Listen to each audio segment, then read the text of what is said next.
Hello, everyone, and welcome back to another episode. I'm your host, the Millennial Investor, and today is the day. Today is the time that we are going to update our monthly and annual dividend income charts, as well as our portfolio value and our monthly YouTube income. I update these every single month on my monthly update video, so here we go. Let's go ahead and give an update towards these charts. If you haven't seen me before, my name is Jordan. I'm the Millennial Investor, and these are the companies that I own in column A right here. And what we're going to do is we're going to add these up on my quarterly and annually totals and add up my annual and monthly dividend income. So go ahead and get ready for an update here in 3, 2, 1. And there you go. Let me scroll over a little bit. There's an update on my annual and monthly dividend income. It increased from $409 annually up to $431. We continued that streak of continued annual dividend growth from my deposits, referrals, dividend reinvestments, all that stuff. And then my monthly dividend income, May is one of the slowest months of the year. The 2nd, 5th, 8th, and 11th month of the year specifically are usually the worst months in terms of dividends, just based off the timing that I own my investments and the time that they pay out their monthly payments. But next month, in June, should likely be a record month breaking over $40, because next month is going to be the record-setting month, because in the same way that the 2nd, 5th, 8th, and 11th month of the year are usually the worst, the 3rd, 6th, 9th, and 12th, what does it have? So March, June, September, and December, those are usually the best months of the year, based off the timing that I have my investments. And right now we're averaging about $35, $36 in monthly dividend income based on the average. But let's scroll down and go ahead and give you an update on my portfolio value and monthly YouTube income. And here we have my portfolio value and monthly YouTube income. And let's go ahead and give you an update in 3, 2, 1. The portfolio went up from $12,900.01 up to $13,535.38, about a $600 increase month over month from the end of April to the end of May. And then my monthly YouTube income was one of the worst months so far, and that was mostly due to me not posting hardly at all for the month of May. Don't worry, I'm ramping it back up here in the month of June. And guess what? We're just now 1 or so months away, 1, 2 months at the absolute maximum, from me buying that new YouTube equipment, and you guys will finally get to see my face, and you'll have much higher quality videos to watch, and hopefully will lead to much higher YouTube income as well. But like I said, if you haven't seen me before, my name is Jordan. I'm a millennial investor, and not only do we update these charts, but I also have my public investing goals for 2021, and they're listed in the top 5 right here. And as you can see from these top 5 investing goals, my number 4 goal is to get 150 referrals to M1 Finance. And so far, we're on track to do so, because if we click this Refer and Earn tab here, you can see that my link is posted down below in the description to refer you guys to M1 Finance. Now, so far, we have referred 112 people. 112, that is so much better than I ever thought it ever would have been at so far at this stage. But M1 Finances came out and said that the $30 referrals, at least for now, is here to stay. So signing up at $30 a pop is so much higher than it was before. It used to be just $10, and then sometimes they would occasionally run a promotion at signing it at $20 a pop. And so far, for the last couple of months, they've been keeping it steadily at $30 every single person that you can get signed up. So we've referred a lot of people to M1 Finance. Even if you're not interested in the investing platform, just feel free to sign up, claim that $30, even if you don't want to try it. But I promise you that if you try M1 Finance, you're likely going to get hooked on their awesome, incredible, and absolutely free features. And if you ever want to go back on any of my previous videos, I showcase this platform 110%, including this video right here. And this showcases all the companies that I own. I disclose everything, my buys, my sells, my performance on these companies. Doesn't matter if I'm up or I'm down. And while we have a lot of the companies in the green right now, I will showcase this portfolio, as well as when it's making money, but also when it's losing money during market crashes, or if I make a mistake with my investments. But overall, I'll show everything in my portfolio. And if we go to my activity feed here, we'll also show dividends. This was all the dividends that I received for the month of May. I know, being a dividend growth investing channel, this is what you guys really wanted to see. And so far, we received our first little baby dividend from Visa, because it's one of my lowest paying. Actually, I think it is my lowest payer on the list. But so far, dividend investing is really going good for me in terms of both capital appreciation and in terms of cash flow, because as you can see from the all-time chart, we've received about $2,546 worth of paper gains, worth of market gains. That's from the stock prices going up. But in total, in cash flow, we received almost $280 worth of earned dividends. And that's just over a little bit over a year worth of dividend growth investing. And that's just making a $100 deposit every single Monday. Every single Monday, I throw $100 into this portfolio. I buy these companies listed based off of their portfolio weights, and I continue to compound those shares, own more of these companies, and get paid more and more dividends over time as I own more of these companies. And hopefully, as most of them have, actually, I think, yeah, pretty much every single one of them, other than Kimberly Clark, over the past year or so has went up in value. So thank you guys for tuning in, and let's go ahead and get started with my number one investment, Broadcom. Now, I want to go ahead and start off and saying before that I jump into Broadcom, I don't think I made even one change during the entire month of May. So my portfolio is about the exact same, but this is for people that watch my channel that are a little bit new or just kind of want an update to my portfolio about what I'm doing. But Broadcom has done great and really is starting to get at a level that I think is really starting to get attractive. We're about halfway through the mark from where this company typically raises its dividend, which usually happens at the end of the year in December. And right now we're in June, so we're halfway through that mark for where this company will raise its dividend. Now, right now, the dividend yield is not updated. It currently yields about 3.1%, if I'm not mistaken. And right now, it started to flatten out from its previous growth trajectory from what had happened in 2020 and 2021. Now, this company really ran up, and guess what? It's got a lot more to go. It trades at a great PE ratio, a great, even better forward PE ratio, has a fantastic dividend yield, even better dividend growth, in my opinion, has a long-term opportunity to continue to take advantage of both its hardware and software solutions as it provides those opportunities for other businesses. This company is extremely profitable. The cash flows that it creates is incredible. The management team is awesome. I love their CEO, Hawktan, and it's just one that I continue to bet on as it continues to be my largest bet in the portfolio. And so far, we've done good on it. And next, we're moving on to my number 2 and number 3 investments. Next up, we have Realty Income and WP Carey. And usually I like to bunch these two up together because they're basically the exact same business model. Now, Realty Income, I will highlight, had a big piece of news. It is spinning off part of its office properties as well as the properties from VERREIT because there's going to be a merger with this company, ticker symbol VER, VERREIT. That is what caused this company to jump up in price the other day, this big spike up here on, what was that, April 29th, April 30th? And this is going to process sometime between now and the next few months if I were to guess. Now, when this happens, this means that Realty Income will be acquiring thousands of new real estate properties, but it will be trading off stock to do so.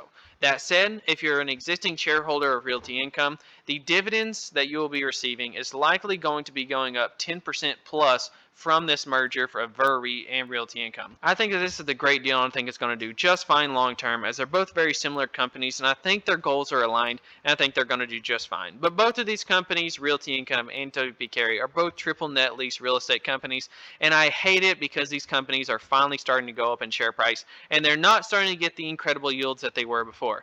I was buying this company like crazy at $65, $66, $67 a share, and now it's getting up to almost $80 a share. We've had steadily green days over these past couple weeks, and the same thing for Realty Income. Real estate is finally starting to come back, but I'm still betting on these companies big, and we'll see how they turn out later going on. I might rotate some money out of real estate into other sectors, but so far they've been doing very well, and they're some of my highest paying dividend companies. Actually, yeah, WP Carey actually is my number 1 payer, and Realty Income is actually my number 2 payer. But next up we have Lockheed Martin, and this is one that I've been buying at absolutely massive levels. Those of you that know me for the last 6 months plus, maybe like 8-9 months, I've been talking about how much I love Lockheed Martin as an investment. It's an incredible value at such a discount compared to the average stock in the stock market, with consistent dividend growth usually averaging somewhere around 6 to 8% dividend raises every year. They're expecting record revenues, record profitability this year and next year and moving forward, and it's just one that I'm going to be betting on because the United States is always going to need military equipment.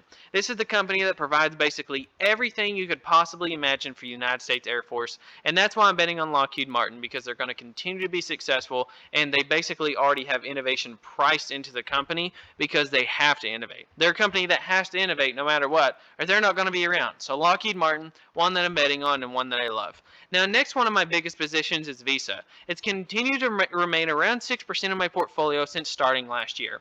And Visa is one that I'm not going to stop buying. Visa is just one of those companies that I don't even really pay attention to the share price. I probably won't be increasing or decreasing this company a whole lot. It'll probably remain around one of my top holdings, probably somewhere between 5 and 8% of the portfolio, likely for the foreseeable future. The only way that I'd take this company down is if it went to just insanely high levels, and I really doubt that even happening.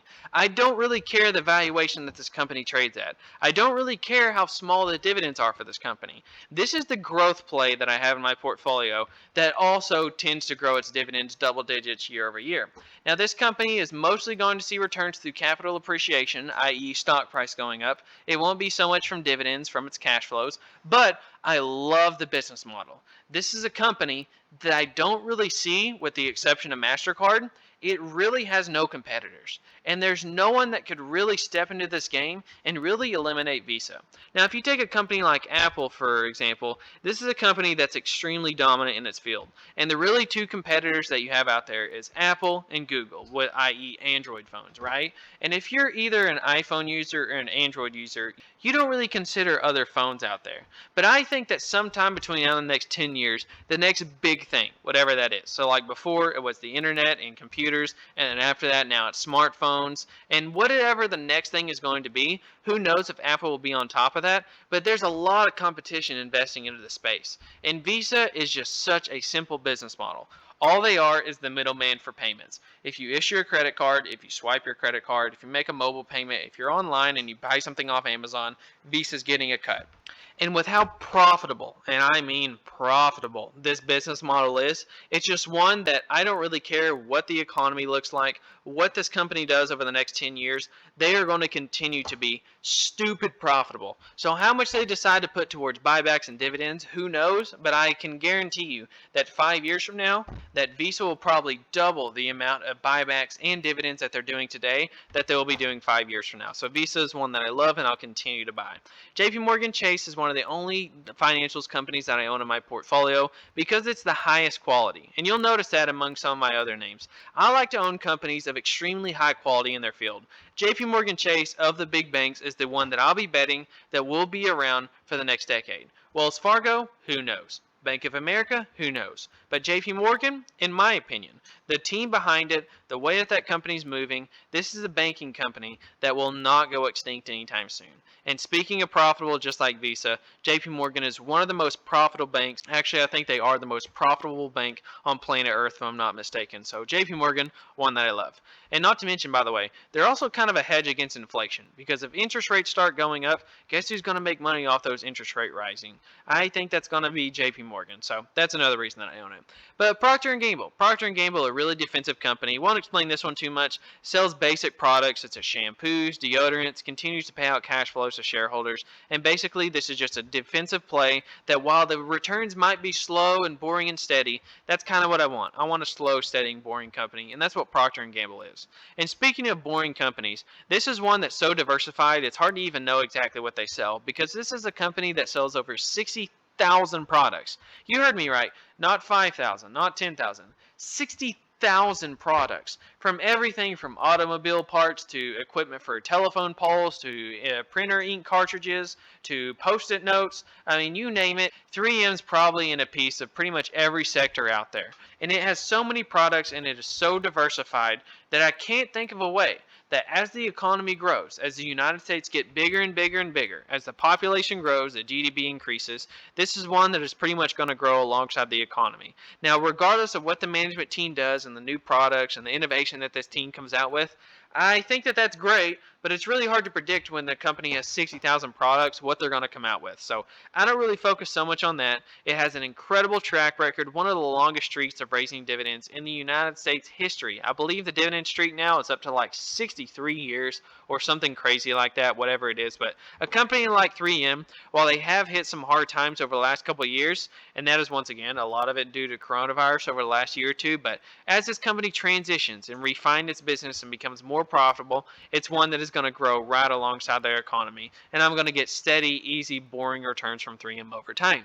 Now, Pepsi, arguably my favorite stock, and it's mostly due to bias. And then when I finally get my camera, you guys will see, probably because I'll be drinking one in every single video. Mountain Dew, I just have such a consumer bias against this company. But regardless of my consumer favorite, this company continues to be a stellar investment for long-term shareholders. Now, what this company will do next month, I don't know. What this company will do 6 months from now, no clue.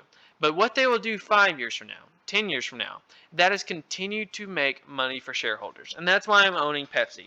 This company has a continued track record of making stellar returns for investors. If you want a company that's going to double in share price next year, this is not one of them. Next year, this company will not be double in price, but I can also bet you that this company will not also be half of its price. This is a very defensive company, and between all the brands that they own, between Aunt Jemima pancake syrup and Grandma's cookies and Rockstar energy drink and Propel water and Aquafina water and Mug root beer and Pepsi, of course, and Mountain Dew and lots of other brands that this company owns. There's so many different snack and drink products. Cheetos, Fritos, Tostitos, Lay's, Quaker Oats. I mean, there's so many brands that I'm not even mentioning that PepsiCo owns. And so the idea of all these companies going bankrupt and all these companies selling no products overnight is so unrealistic that I just think it's really not even possible. So Pepsi is one that's going to be around long term. And I think in my investment, it's also going to be a better investment than Coca-Cola over time. I could be wrong, but we'll see.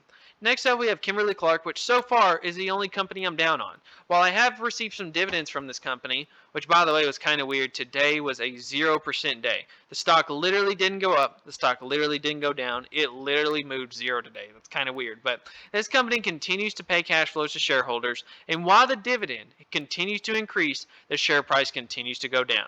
And so for me as a dividend growth investor, I see this as an opportunity. I'm loading up on shares now at $130 a share. So that way one day when this company returns its share price back to the 150, 160 range and even higher than that one day, I will continue to reap those rewards and get paid nice, juicy dividends in the meantime while I wait. This company is paying a dividend yield much higher than M1 Finance lists. So actually I want to go ahead and find out. Let's take my calculator and find out that new dividend payment. If you hover right here, they just raised that dividend about 7%. You take 1.14, multiply that times 4, you get 4.56. Divide 4.56 by today's share price of 129.60, and it currently has a dividend yield today of 3.52%. So yeah, this is a trailing dividend yield right here, the 3.29. It's actually trading at a dividend yield, a forward dividend yield of 3.52. 3.52 is significantly higher than anything you can get in the market. That is incredible considering a time where the S&P 500 offers a 1.3% dividend yield. So this company is literally paying like 2.5 times higher, if not more than that, to own this company and wait. So a guaranteed 3.5% dividend yield is awesome for a company that will likely go up in share price over the next year or two. So Kimberly Clark, that's one that's very defensive, very easy to own as a shareholder. And next up we have what is without a doubt the best healthcare company on earth. The healthcare sector is one that, in my opinion, I find very difficult to invest in. But Johnson & Johnson is by far and away the one exception that I can sleep well enough at night and not have to worry at all what this company is doing. Johnson & Johnson is one that is going to be around longer than me. It is one of the only two companies on planet Earth that has a AAA credit rating, which is higher than that of the United States government. So based off the credit rating, this company is more likely to pay back its debt than the United States government. Which, by the way, that's a little bit controversial, but this company continues to raise its dividend every year, continues to offer value to shareholders as the share price typically goes up almost every single year. The earnings per share growth is incredible. The revenue growth is awesome. It's a company that I love to own and one that I'll continue to own year after year after year. Next up, we have one that I've ramped up in my portfolio a lot over the last year or so, and that's Home Depot. And this is a company that I'm hoping and praying continues to go down in share price, because the last couple weeks is the first time we've seen weakness in this company, going from about 340 a share down to 311. That's about a 10% correction or so, and I really hope it continues to go down. I want this company to go sub 300 because I want to buy this company at much lower prices and much higher dividend yields than what it trades at today.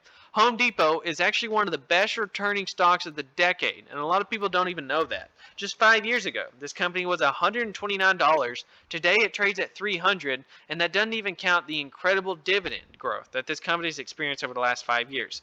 This company has went from a dividend payment of 69 cents up to $1.65 in the last 5 years or so. And that doesn't mention that the company has doubled in share price, the dividend yield is growing like massive, and this company continues to find ways to sell household improvement products to customers as they own more homes, as the population grows, and Home Depot is just one that I couldn't see not making money over the next couple of years. But next up, we have Southern Company, one of the most boring stocks in the portfolio.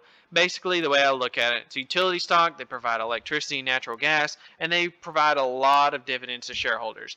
The growth is almost non-existent, but the dividend yield is safe, it is very high, and it is a conservative investment, and it's a good one to hold during a market crash. It's a boring stock, but it's one that's an easy money stock that will provide slow growing returns over time. Coca-Cola, speaking of slow growing returns, it's one that's finally started to recover. Finally, over the past year or so, this company got hit hard from a $60 stock going all the way down to about 38 or so. When the coronavirus hit this company, it got hit hard. But it's finally starting to recover upwards of $55 a share, and now that dividend yield is finally starting to come down. Now, while Coca-Cola might be one that has a higher dividend yield, they had some struggles, but they're starting to revive that business and flip around some of their old businesses. They've eliminated a lot of the unprofitable brands that they've had. They've also expanded to some newer brands, such as like Topo Chico, and it's one that I will be betting on to turn around that business over the next decade. But Coca-Cola, one that's done great for me so far, and while it has had some decent returns, I think over the next 5 years the story will change from Coca-Cola, from being old dying beverage business to the new revamped new look at Coca-Cola. So we'll see how that company plays out there. Next up we have McDonald's, one that everybody knows and loves. They have fast food locations. They're the largest burger chain in the world, and they have new partnerships with companies such as Beyond Meat, and they're constantly looking at new ways to reinvent their menu and continue to sell more products to customers every single year. But more importantly, this company really makes money from the real estate that it owns rather than the burgers itself. But this company, regardless of what happens with its burgers and fries, the amount of properties that this company owns continues to go up. The amount of rent that they charge per property continues to go up year after year. And as they do that, they also raise dividends and buy back shares. And this is one of the only companies that you'll find that actually went up in value during the 2008-2009 crisis. Now that is really interesting because this is a company that during times of economic fallout, when there's job loss, when people are losing their homes, this is a company that typically benefits from that. Because if people are losing their jobs, if the economy is falling apart, where are you going to go? You're not going to go to Red Lobster. You're not going to go to Olive Garden. You're going to go to places like Walmart. You're going to go eat places like McDonald's. You're going to eat at cheap fast food restaurants. And this is the one that is really a good hedge against a downturn. It doesn't mean that this company won't go down in price from a downturn, because that absolutely probably will happen, but it will likely be putting up record numbers in times where most companies are going to be struggling. So McDonald's is one that I like to hold in my portfolio, very defensive. Next up, we have one that has performed outstanding, one of the best performers in the portfolio, and I've continued to lower my target percentage in it because I want to be buying shares down here, not up here. I loaded up in shares at 120, 130, 140, and now this company, it seems like every day is a new record. I mean, maybe even today was. I honestly don't even know. Maybe today, yeah, I think today may have been a new record for the share price. I don't know. It's close either way. But Caterpillar, heavy machinery stock. They produce a lot of the big machinery for producing buildings and road work and agriculture. This company is benefiting massively from the potential of the infrastructure bill. But regardless as to whether or not that gets passed doesn't really matter in my opinion, because this company is going to be successful either way. Now, I haven't really focused on acquiring new shares lately, but I've mostly focused on holding the shares that I already own. Because while this company may be trading at a high share price, I'm continuing to own my shares because every year this company is going to continue to raise its dividend. And I think that more than likely in 2021 and 2022, I think it's scheduled in July of every year. When it hits July of this year and especially of next year, I expect likely double-digit raises for this company.